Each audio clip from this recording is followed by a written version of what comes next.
৭১ আমার মাথার মণি, ৭১ আমাদের স্বাধীনতা। টিক্কা খানের সাথে বসে চোখ আর কান খুলে রেখেন। স্বাধীনতার বিরুদ্ধে কথা বলেছে, তাদের সাথে ঐক্য নাই। ৭১ আসতো না, জিয়াউর রহমান রিভোল্টও করতো না যদি ক্ষমতার লোভে সেদিন শেখ মুজিব টিক্কা খান ইয়াইয়ের সাথে আলোচনা না বসতেন। সেদিন যদি সরাসরি বলে দিতেন বাংলাদেশের স্বাধীনতা চাই, ঘুরে ফিরে কথা বলার কোনো প্রয়োজন ছিল না।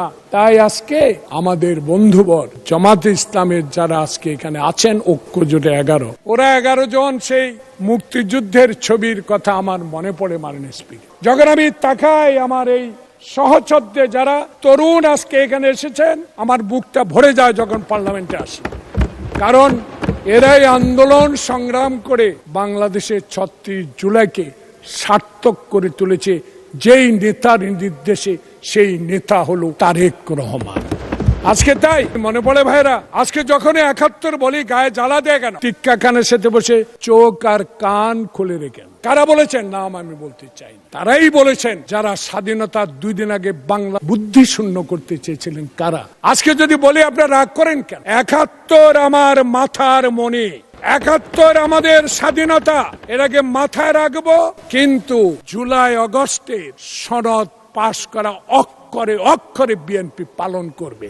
তাই আমাদেরকে এসব বলে কোনো লাভ হবে, কারণ আমরা শহীদ জিয়ার আদর্শের সৈনিক ছিলাম। ৭১ যারা আমাদের স্বাধীনতার বিরুদ্ধে কথা বলেছে, তাদের সাথে ঐক্য নাই, তাদের বিরুদ্ধে কথা বলেই যাব, থাকি আর না থাকি। নাই যেখানে বসা, সেদিন যখন এই শেখ হাসিনার ছেলে জয়ের বিরুদ্ধে বিওপির ব্যবসা নিয়ে কথা বলেছিলাম, সেদিন 64 জেলায় 64টা মামলা দিয়েছিল।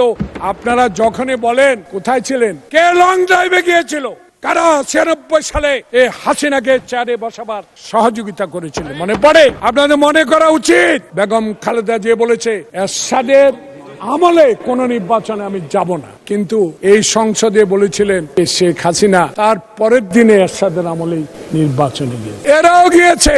তাই আজকে আপনারা বক্তব্য দিলে বলেন আপনাদের বিরুদ্ধে কথা, আপনাদের বিরুদ্ধে যেতে চাই না, কিন্তু কথাগুলো রেকর্ড করতে চাই। আপনারা যা করেছেন এই আমলে কিন্তু আর হাইকোর্টের সামনে ময়লা পড়বে না, হাইকোর্টের এজলাসে আর লাথি মারা হবে না। এই সরকারের আমলে বাংলাদেশে আর কোনো অবৈধ কাজ হবে না। গণতন্ত্রের জন্য লড়াই করে আমরা যারা এখানে এসেছি, সেই গণতন্ত্রকে আমরা রক্ষা করব।